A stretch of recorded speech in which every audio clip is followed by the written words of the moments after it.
Erased Destiny 2, The Knower. Chapter 11, Duty. The first thing Etien did when she woke up was to check if Jargon's arm had grown back. Apart from the usual paleness, dark circles under the eyes, and a slightly lower body temperature, the boy was fine. She stroked his hair. He helped her fight the guards, even though he didn't have to. In fact, she asked him not to leave the house. Excellence at everything she does. I have prepared breakfast for you. Great, thanks. It will take me 2 hours to get ready for a battle. To eat breakfast, to rest a bit before the next challenge, to take a bath in the city bathhouse. Cyril will see me out.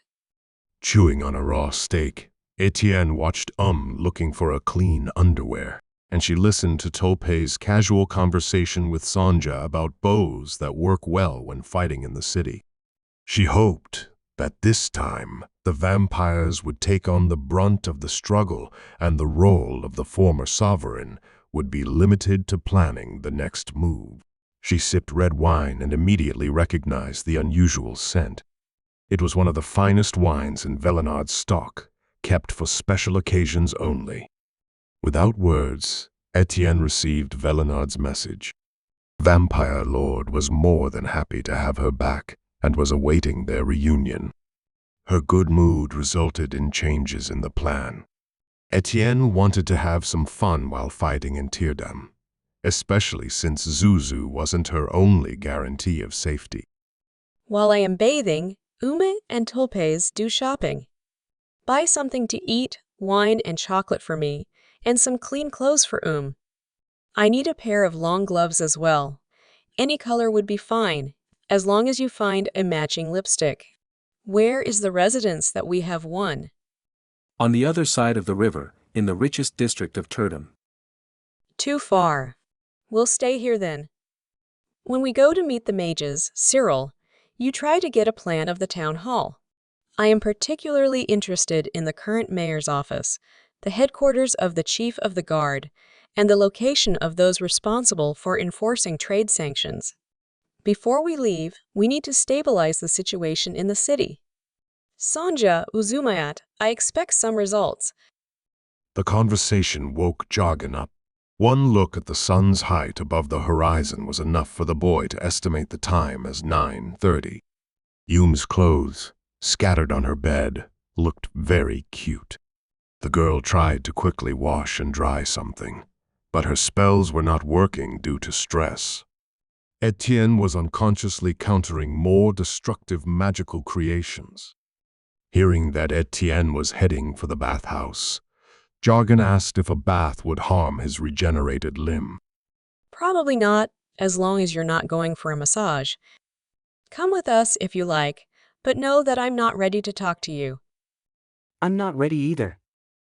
I'm going to invite you to a lovely place, and there's a shortage of those in Tyrdam.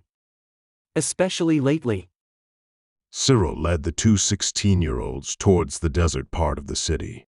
Supposedly, there were better baths there, but in reality, the merchant preferred to stay as far away from the castle and the place of the nighttime skirmish as possible. He knew that Etienne's plan was about giving vampires more space and opportunity to torture the captive. He was thankful for sparing Jargon another unpleasant memory. Etien watched the frightened, apathetic people. She felt sorry for the residents of Tyrdam, especially because of the city's rulers persecuting their citizens instead of protecting them. Just after the bridge, they came across a building that looked appropriate, divided into 2 parts, women's and men's. Only the hall was shared, and there was a queue of people willing to use various services. Cyril took a seat at the end of the queue, and Etien familiarized herself with the bathhouse's offer, which was quite poor compared to the Eternal City. I'd like 3 tickets for the baths, please. I'd like to see a registration certificate or another document that proves you are a family. I don't have it with me. But they are my children. I'm sorry, but I can't let you in without a document proving your family status. For reasons of public decency, only families are allowed in the baths before 4 p.m. Etien grew more and more impatient by the minute. So that she wouldn't have to hypnotize the staff, Nathen started a conversation. You see, Dad, it's all because Merigold doesn't look like me. If we had the same mother. But you don't. Shut up, Hyatt. The people in the queue listened curiously to the loud discussion. In order not to cause further offense, the staff quickly let the unusual family through. Merigold went to the women's section and Cyril and Jargon to the men's section, separated by a wooden partition. I didn't think it would be that easy. In the given situation, I thought a little scandal was better than Etien's mind magic. Thank you. Tyrdam never ceases to amaze me. When I lived here, there were no such restrictions. By the way, the correct pronunciation is idiot, not Hyatt. And it would sound even better if you added Kier at the end of the sentence. The men took off their clothes and wrapped themselves in sand-colored towels. Cyril took his place in the pool, and Nathen went to the wooden screen. You're not going to spy on the ladies, are you? Yes, I am. That's why I came here. Didn't you ever do that? Cyril fell silent. He forgot that Jargon had already reached that age and was more interested in girls' charms than in taking a hot bath. On the side intended for ladies, toddlers splashed around, making more noise than a herd of dragons. Nathen immediately spotted Merigold wrapped in a pink towel, wearing a yellow turban on her head. The girl sat right by the partition, in a place sheltered by palm leaves, further away from mothers with children. Although Jargon could only see part of his friend's back, he felt uncomfortable. He wasn't interested in girls at all, not like that, and Nathen insisted on making a fool of himself. Do you think Jargon is going to propose to me at this mysterious meeting? I suppose so. Are you going to accept the proposal? Jargon froze. Tay and Merigold were talking about him. Nathen was not hiding his amusement. It's called gathering information. Before proposing to the lady, you should make sure that she is going to accept you. Thanks, Nathen. Cyril looked at the partition. Jargon wasn't there. He looked around, but didn't see his son. He sighed, heavily. He hoped the boy wouldn't get into trouble. I don't know. Well, you're looking for Nathen. Jargon is 16, so you won't get married for the next 4 years anyway. You can get engaged, and that's it. I don't mind. I'm going to meet this healer. Ask her for a way to separate us. And if it doesn't work, I'll stay on the other side. I have many more friends there than here. And my whole family. Oh, right. Sorry. Once we're separated, do you think they'll let me stay in the court? I like this job. I'd like to be a judge one day. You don't want that. It's a terrible job. But I am sure that even alone you would make a great knower and could work in the court as long as you wish. Nathen listened attentively to the words coming from behind the partition. Etien had always enjoyed judging people. Why did she say the opposite way? The black mages had even mentioned judging as one of the advantages of sitting on the throne, when Etien had intended to give it up. Imagine that your lover, through pure stupidity, has committed a crime punishable by death. What would you do? Would you free him and break the law that you must obey? Or would you watch him hang from the gallows? But how? Has something like that ever happened to you? Yes, it had. Nathen was the leader of the Seekers. I suspected that one of his subordinates was a spy for the Empire. She ran away before I could arrest her. I asked him to catch her, and she took him in pity, saying she was framed and had no alibi and had to run away. And he let her go. That is punishable by death. What would you have done in my place? Merigold remained silent. So did Nathen. One of the worst stories of his life. How did the story end? I couldn't kill him. I couldn't. I took advantage of a loophole in the law. If a single parent is sentenced to death, the execution is postponed until a foster family has been found for the child. I took my time with that. And then I accused Nathen of something he didn't do. I knew that, but I still sentenced him to an exile for a non-existent crime. I guess that's a good thing. You have saved his life. Nathen didn't see it that way. I separated him from his family, from his job, from me. He would have preferred to die. You see, judging people is harder than it seems. Even if the guilt is obvious, and it often isn't, your judgment will break someone's life. And not just that person's, but their families as well. Our daughter hated me for what I have done. I lost much more than a beloved man that day. Nathen stood there as if petrified. His stupidity had brought down on them the full weight of failure and a whole wave of misfortune. Why did Etien blame herself again? After all, it was his fault.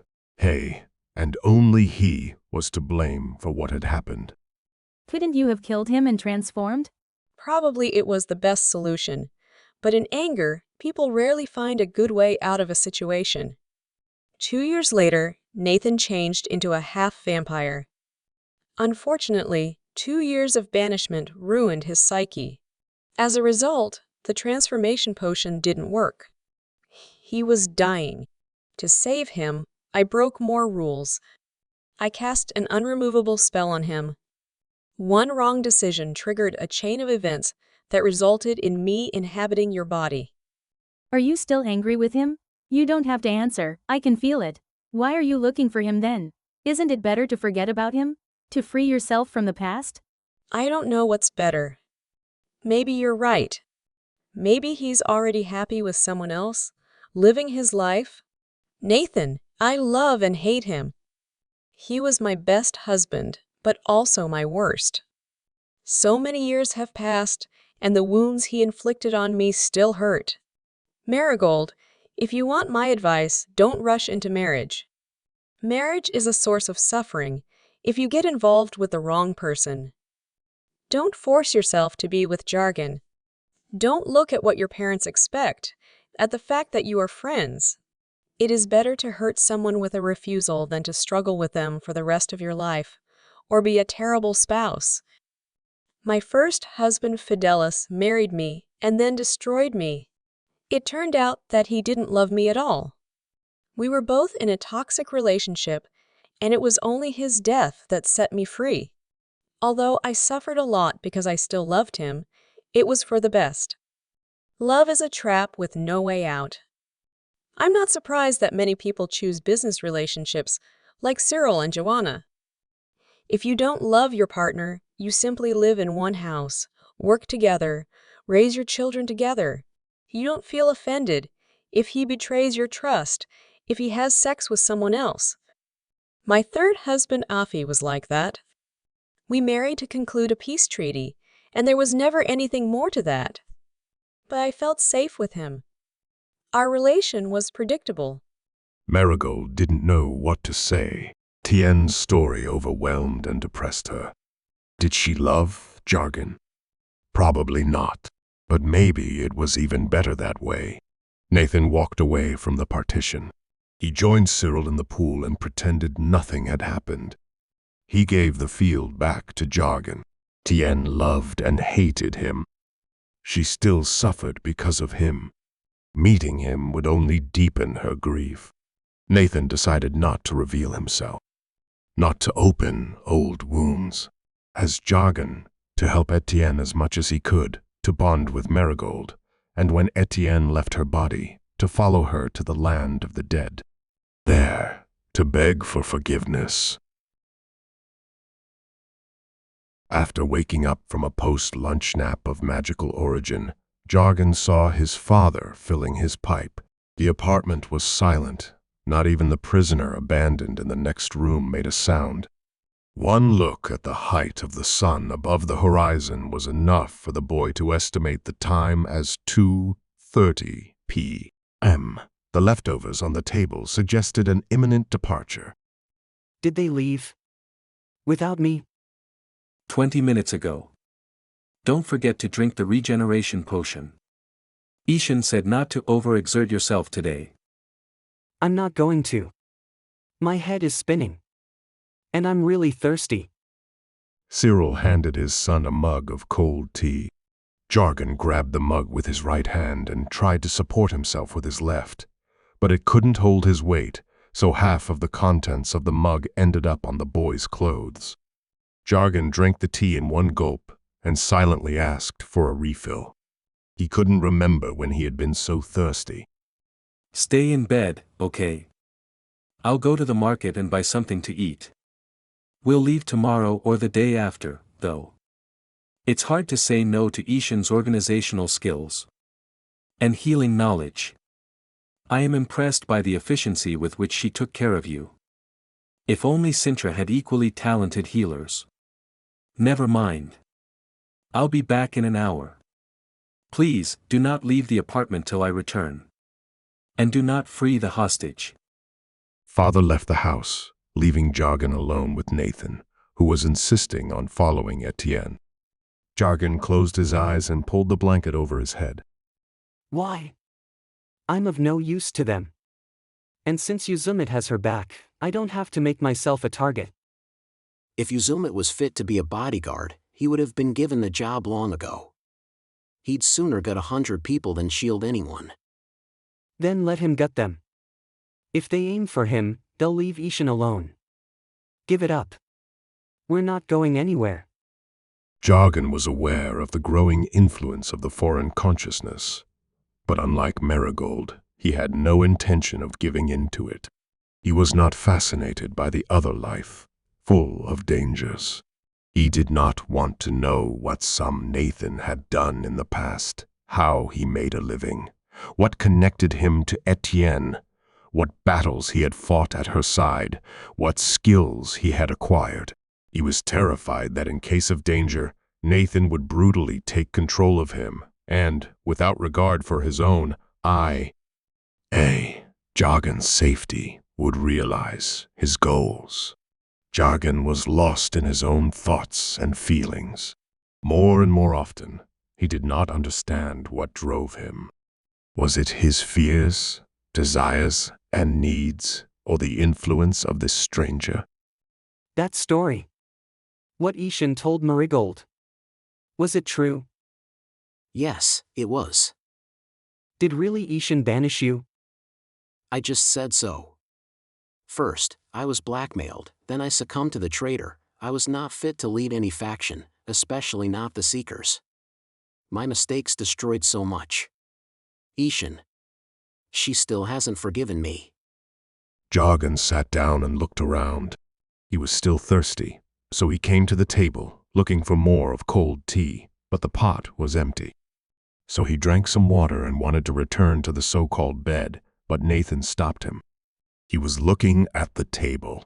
Dark red lipstick was laying on it, so similar to the one Nathen had used long time ago to draw Etienne's symbol on his left hand, to remind himself that he belonged to her, that he was obliged to satisfy her wishes. Neither Etien nor Ume nor Sonja used makeup, so why was the lipstick laying on the table? Did Etien use it? What for? Nathen couldn't figure things out, and it frustrated him. He inspected the table carefully. Some small stains were left on it. Someone used the lipstick to draw something on the table. Probably it was Etien, as she often used lipstick for that purpose. Did she create a barrier? To protect herself? Or to restrict Um's power?